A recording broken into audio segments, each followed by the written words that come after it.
여러분, 혹시 이런 생각해 보신 적 있으세요? 나이 들어서 이렇게 힘들게 살아야 하나? 매일 장 보러 시장에 나가면 물가는 자꾸 오르고 병원비는 부담스럽고 전기요금 고지서 받을 때마다 한숨부터 나오시죠. 그런데 정작 도움받을 곳은 어디에도 없는 것 같고요. 우리 자식들도 요즘 힘든데 부모 걱정까지 끼쳐 드릴 순 없지. 이런 마음으로 혼자 끙끙 앓고 계시는 분들이 정말 많으실 거예요. 그런데 말이에요. 여러분 바로 곁에 여러분을 위한 든든한 지원이 있다는 걸 아세요? 그것도 여러분이 당당히 받을 수 있는 권리로 말이에요. 오늘 제가 들려드릴 이야기는 바로 그런 이야기입니다. 월 10만 원도 안 되는 돈으로 근근히 살아가던 어르신이 어떻게 매달 100만 원 가까운 도움을 받게 되었는지, 그리고 여러분도 어떻게 그런 도움을 받을 수 있는지에 대한 이야기죠. 설마 나 같은 사람도? 하고 의심스러우실 수도 있어요. 하지만 끝까지 들어보시면 이런 방법이 있었구나 하시면서 깜짝 놀라실 거예요. 지금부터 들려드릴 이야기들은 모두 실제로 제가 경험한 일들입니다. 그리고 여러분의 이야기가 될 수도 있는 일들이고요. 잠깐만요. 앞으로 전해드릴 내용이 정말 중요합니다. 구독과 좋아요 한번 눌러주시면 큰 힘이 됩니다. 안녕하세요, 여러분. 저는 25년간 복지 현장에서 어르신들을 도와드린 사회복지사 김민수입니다. 오늘은 여러분께 꼭 들려드리고 싶은 이야기가 있어서 이렇게 찾아뵙게 되었습니다. 지난달 상담실에서 만난 한 어르신의 이야기로 시작해 보겠습니다. 경상북도 안동에서 오신 최영자 할머니는 올해 72세입니다. 할머니는 몇 년째 월 10만 원도 안 되는 돈으로 혼자 살고 계셨어요. 냉장고는 텅 비어 있고 전기세가 나올까봐 여름에도 선풍기 켜는 것도 아껴가며 지내셨습니다. 그런데 할머니가 제게 하신 첫 말씀이 지금도 잊히지 않습니다. 선생님, 저는 집도 있고 아들도 공무원인데 무슨 도움을 받겠어요. 그냥 참고 살아야죠. 이런 말씀을 하시면서도 눈물을 글썽이셨거든요. 저는 25년간 수많은 어르신들을 만나왔지만 이런 분들을 볼 때마다 가슴이 아픕니다. 정말 받을 수 있는 도움이 있는데도 모르고 계시는 분들이 너무 많거든요. 최 할머니께 차근차근 설명을 드렸습니다. 기초연금이라는 제도가 있다는 것, 만 65세 이상이면 누구나 신청할 수 있다는 것, 집이 있어도 아들이 공무원이어도 상관없다는 것을 말씀드렸어요. 할머니는 처음엔 믿지 못하셨습니다. 그런 좋은 일이 어디 있겠어요. 저 같은 사람이 뭘 받겠어요 라고 하시더라고요. 하지만 제가 직접 계산기를 두드려서 보여드렸더니 눈이 휘둥그레지셨어요. 할머니 집은 시가 5천만 원 정도 되는 작은 단독주택이었습니다. 예금은 800만 원 정도 있으셨고요. 이 정도면 기초연금을 충분히 받을 수 있는 조건이었거든요. 더욱이 생계가 어려우시니까 생계급여까지 함께 받을 수 있는 상황이었습니다. 서류를 준비해드리고 함께 주민센터에 갔습니다. 할머니는 떨리는 손으로 신청서에 도장을 찍으시더라고요. 그리고 한 달 후 할머니께 전화가 왔습니다. 선생님, 통장에 돈이 들어왔어요. 진짜 들어왔어요. 할머니는 기초연금으로 월 34만 원, 생계급여로 40만 원, 합쳐서 74만 원을 받게 되셨습니다. 게다가 의료비 지원, 전기세 할인까지 받으시니까 실제로는 월 100만 원 가까운 도움을 받게 되신 거예요. 몇 달 후에 할머니를 다시 만났을 때 완전히 다른 사람이 되어 계셨습니다. 선생님, 이제야 사람 구실을 하고 사는 것 같아요. 시장에서 고기도 사 먹고 손자 생일 선물도 사줄 수 있게 됐어요. 라고 하시면서 환하게 웃으시더라고요. 하지만 저는 이런 일을 겪을 때마다 마음이 복잡합니다.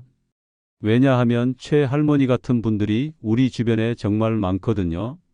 받을 수 있는 도움이 있는데도 모르고 계시거나 알고 계셔도 내가 받아도 되나 하는 생각에 신청을 못하고 계시는 분들 말이에요. 실제로 제가 상담해 드린 분들을 보면 비슷한 패턴이 있어요. 대부분 우리 아들이 대기업 다녀서 안 될 거예요.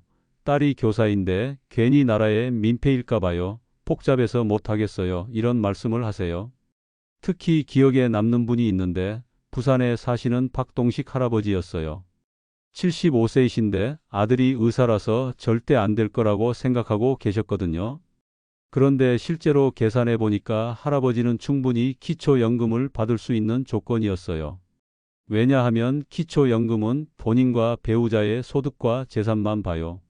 자녀가 의사든 변호사든 대기업 임원이든 상관없거든요. 이걸 모르시는 분들이 정말 많아요. 박 할아버지도 처음엔 믿지 못하셨지만 신청하고 나서 매달 30만 원씩 받게 되시니까 왜 진작 몰랐을까 하시면서 후회하시더라고요. 여러분 중에도 혹시 나는 안 될 거야 라고 생각하고 계신 분이 있으실까요? 아니면 복잡할 것 같아서 미루고 있다는 분은 없으신가요? 오늘 이 시간을 통해서 그런 걱정과 오해들을 하나씩 풀어드리고 싶습니다. 그럼 이제 구체적으로 어떤 분들이 도움을 받을 수 있는지 실제 사례를 통해서 자세히 말씀드려 보겠습니다. 먼저 기초연금부터 설명해 드릴게요. 만 65세 이상이면 누구나 신청할 수 있는 제도입니다. 올해 기준으로 최대 월 34만 원까지 받을 수 있어요. 여기서 중요한 건 소득과 재산 기준인데 생각보다 훨씬 넉넉합니다. 예를 들어서 집이 있어도 1억 3,500만 원까지는 공제해줘요. 그러니까 서울이 아닌 지방에 계신 분들은 웬만한 집은 다 해당된다고 보시면 돼요. 예금도 2천만 원까지는 생활준비금으로 인정해주고 자동차 한 대도 공제 대상이거든요. 지난해 상담했던 대구의 김순덕 할머니 경우를 보면 시가 8천만 원짜리 아파트에 사셨고 예금이 1,500만 원 있으셨어요. 처음엔 집도 있고 돈도 있는데 무슨 연금을 받겠냐고 하셨는데 계산해 보니까 충분히 받을 수 있는 조건이었습니다. 가장 많이 오해하시는 부분이 자녀 소득이에요. 우리 아들이 대기업 다닌다, 딸이 공무원이다 하시면서 포기하시는 분들이 정말 많거든요. 하지만 기초연금은 본인과 배우자만 봐요. 자녀가 재벌이어도 상관없어요. 실제로 인천에 사시는 이명순 할아버지는 78세인데 아들이 대기업 부장으로 일해요. 그래서 몇 년간 신청도 안 하고 계셨는데 제가 직접 계산해 드리니까 매달 25만 원씩 받을 수 있더라고요. 다음으로 생계급여 말씀드릴게요. 이건 정말 생활이 어려우신 분들을 위한 제도예요. 혼자 사시는 분 기준으로 월 소득이 76만 원 이하면 신청할 수 있어요. 여기서도 집은 1억 3,500만 원까지 공제해 줍니다. 생계급여의 가장 큰 변화는 2021년부터 부양의무자 기준이 거의 없어졌다는 거예요. 예전엔 자녀가 일정 소득 이상 있으면 안 됐는데 이제는 자녀가 연 1억 원을 벌어도 받을 수 있어요. 정말 극단적인 경우가 아니면 자녀 소득은 거의 상관없다고 보시면 됩니다. 전주에 사시는 박영호 할아버지 사례를 들어볼게요. 73세이신데 딸이 간호사로 일해요. 몇 년간 딸이 간호사인데 내가 무슨 도움을 받겠냐며 참고 사셨는데 실제로는 생계급여를 받을 수 있는 조건이었거든요. 할아버지는 월 소득이 거의 없으셨고 집은 5천만 원 정도 되는 단독주택이었어요. 딸의 소득은 새로운 기준으로는 전혀 문제가 안 됐죠. 신청하고 나서 생계급여로 월 76만 원, 거기에 의료급여, 주거급여까지 합치면 실제로는 월 100만 원 가까운 도움을 받게 되셨어요. 특히 의료급여가 정말 큰 도움이 돼요. 병원비가 거의 공짜거든요. 할아버지같이 당뇨, 고혈압 있으신 분들은 한 달 약값만 해도 10만 원은 넘는데 이걸 다 지원받으시니까 얼마나 좋아하시던지요. 그리고 또 하나 중요한 게 주거급여예요. 집이 있어도 관리비나 난방비 지원을 받을 수 있어요. 전세나 월세 사시는 분들은 월 최대 30만 원까지 지원받을 수 있고요. 울산에 사시는 최정숙 할머니는 68세인데 전세로 사세요. 아드님이 교사라서 몇 년간 망설이셨는데 결국 신청하고 나니까 생계급여에 주거급여까지 합쳐서 월 110만 원 정도 받게 되셨어요. 할머니가 저한테 하신 말씀이 선생님, 진작 왜 안 알려주셨어요? 몇 년을 고생했는지 몰라요 였거든요. 정말 안타까웠어요. 여기서 한 가지 더 말씀드리고 싶은 건 한번 떨어졌다고 포기하지 마시라는 거예요. 제도가 계속 바뀌거든요. 작년에 안 됐던 분이 올해는 될 수 있어요. 실제로 청주에 사시는 오말래 할머니는 70세인데 2번 떨어지셨어요. 그런데 올해 새로운 기준으로 다시 계산해 보니까 기초연금하고 생계급여를 동시에 받을 수 있더라고요. 할머니는 3번째인데 또 떨어지면 어쩌지 하고 걱정하셨는데 결과적으로는 매달 60만 원씩 받게 되셨어요. 할머니가 얼마나 기뻐하시던지 동네 이웃들한테 다 알리고 다니셨어요.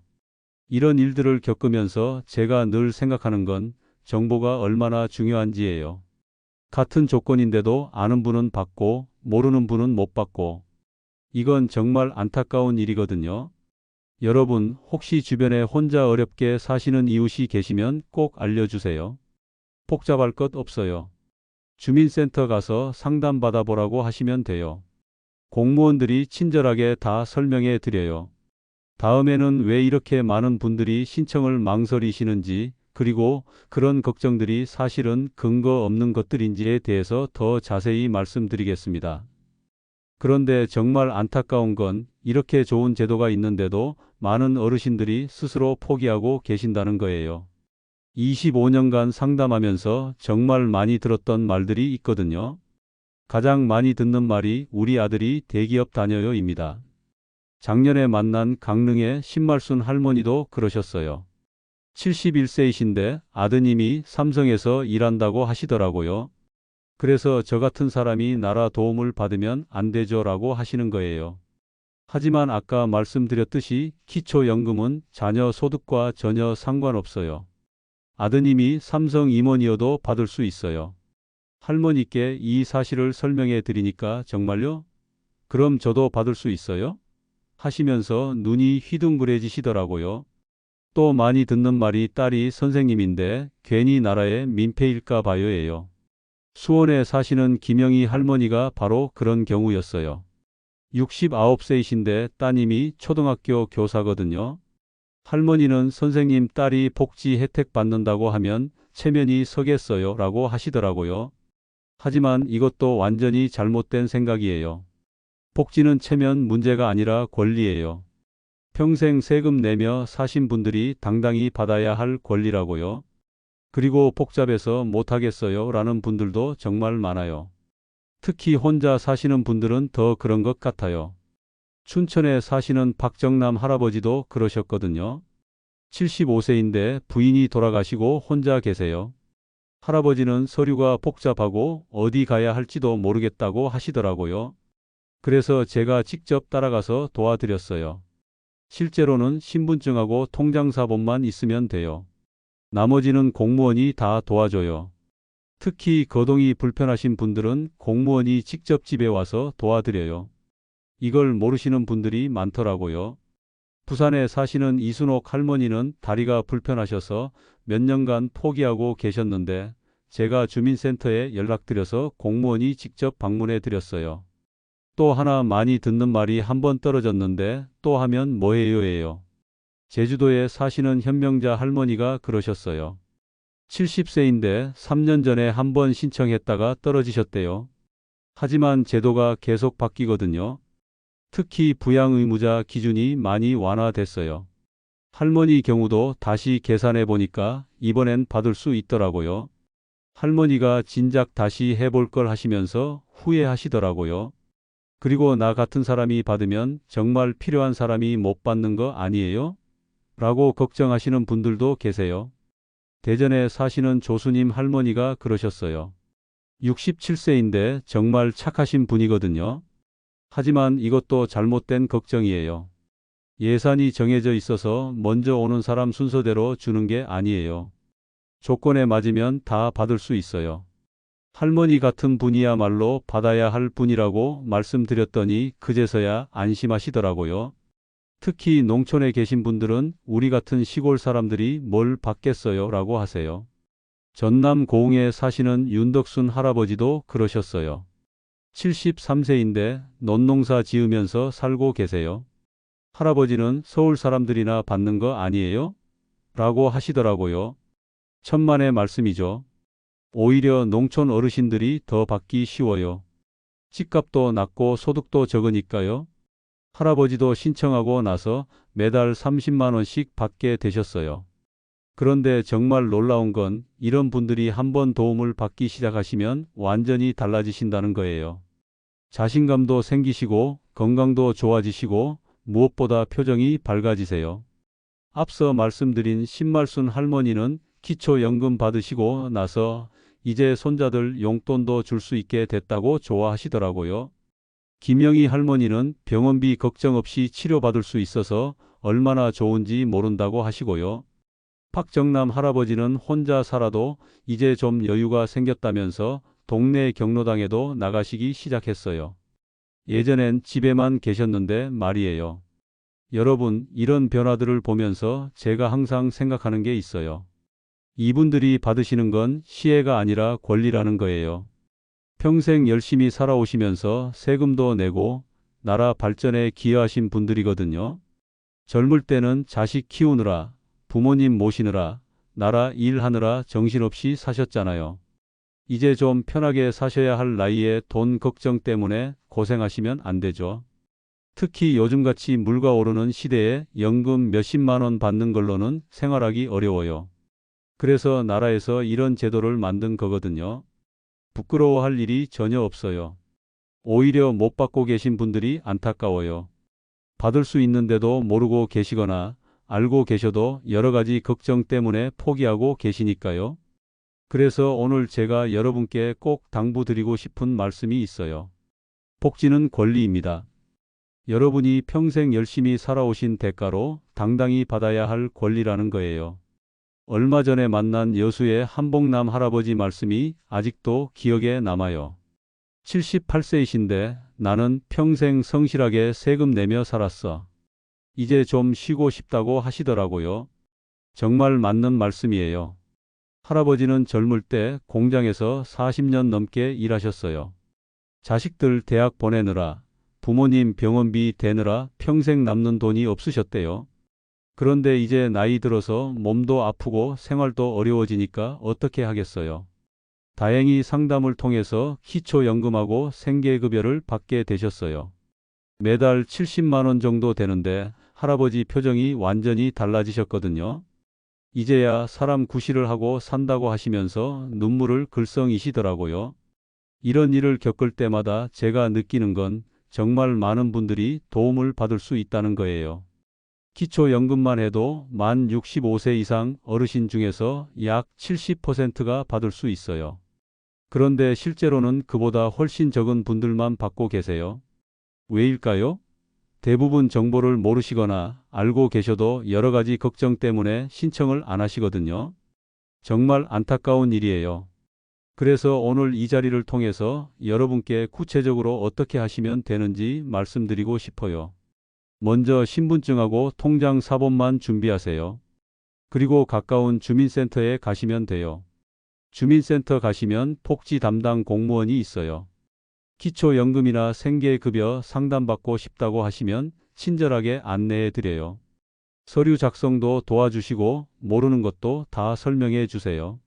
만약에 거동이 불편하시면 전화로 먼저 상담받으세요. 그러면 공무원이 직접 집에 와서 도와드려요. 이건 정말 많은 분들이 모르시는 부분이거든요. 부천에 사시는 임순덕 할머니가 바로 그런 경우였어요. 74세인데 무릎이 안 좋으셔서 걷기 어려우셨거든요. 몇 년간 어떻게 주민센터까지 가냐면서 포기하고 계셨는데 제가 방문 서비스 있다고 알려드렸더니 깜짝 놀라시더라고요. 결국 공무원이 집에 와서 신청 도와드리고 지금은 매달 40만 원씩 받고 계세요. 할머니가 진작 알았으면 좋았을 텐데라고 하시는 게 정말 안타까웠어요.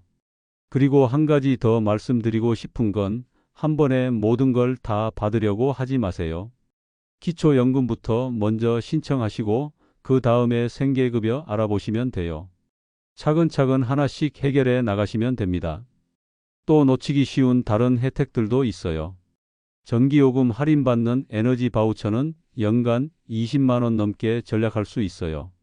휴대폰 요금도 월 10,000원씩 할인받을 수 있고요. 만 65세 이상이면 지하철이나 버스도 무료로 이용할 수 있는 지역이 많아요. 문화누리카드로는 책이나 공연, 영화 관람료도 지원받을 수 있고요. 이런 것들까지 합치면 실제 혜택은 훨씬 커져요. 안양에 사시는 정말래 할머니는 69세인데 기초연금에 이런 부가 혜택들까지 합쳐서 한 달에 50만 원 넘게 도움받고 계세요.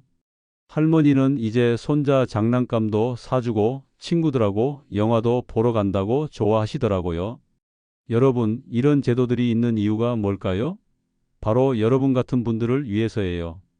평생 열심히 살아오신 분들이 노후에 좀 더 편안하게 살 수 있도록 하기 위해서 만든 거거든요. 특히 요즘같이 물가 오르는 시대에는 더욱 필요해요. 예전에는 자식들이 부모님을 모셨지만 이제는 자식들도 생활하기 어려운 시대잖아요. 그래서 나라에서 나서서 도와드리는 거예요. 제가 25년간 복지 현장에서 일하면서 정말 많은 어르신들을 만났어요. 그분들을 보면서 느끼는 건 대부분 너무 착하시고 남을 배려하신다는 거예요. 나보다 더 어려운 사람이 있을 텐데 하시면서 양보하려고 하세요. 하지만 그럴 필요 없어요. 조건에 맞으면 받으시면 돼요. 그게 여러분의 권리니까요. 부끄러워할 일도 없고 미안해할 일도 없어요. 마지막으로 한 가지만 더 부탁드릴게요. 혹시 주변에 혼자 어렵게 사시는 이웃이 계시면 꼭 알려주세요. 주민센터 가서 상담 받아보라고 한마디만 해주셔도 그분의 인생이 바뀔 수 있어요. 실제로 앞서 말씀드린 최영자 할머니도 동네 이웃이 알려줘서 상담받게 되신 거거든요. 정보 하나가 한 사람의 삶을 완전히 바꿀 수 있어요. 여러분, 오늘 이 이야기를 들으신 후에 꼭 행동으로 옮기세요. 내일 당장 주민센터에 전화해서 상담 예약부터 잡으세요. 나는 안 될 거야 하는 생각은 접어두시고 일단 알아보세요. 받을 수 있는 도움은 당당히 받으시고 여생을 좀 더 편안하고 행복하게 보내시기 바랍니다. 그것이 여러분이 평생 열심히 살아오신 것에 대한 정당한 보상이니까요. 이 영상 끝까지 시청해 주셔서 진심으로 감사합니다. 여러분의 구독과 좋아요는 더 많은 분들에게 이 소중한 건강 정보를 전하는 데 큰 힘이 됩니다. 앞으로도 여러분의 건강한 삶을 위한 따뜻한 지혜로 함께 하겠습니다. 감사합니다.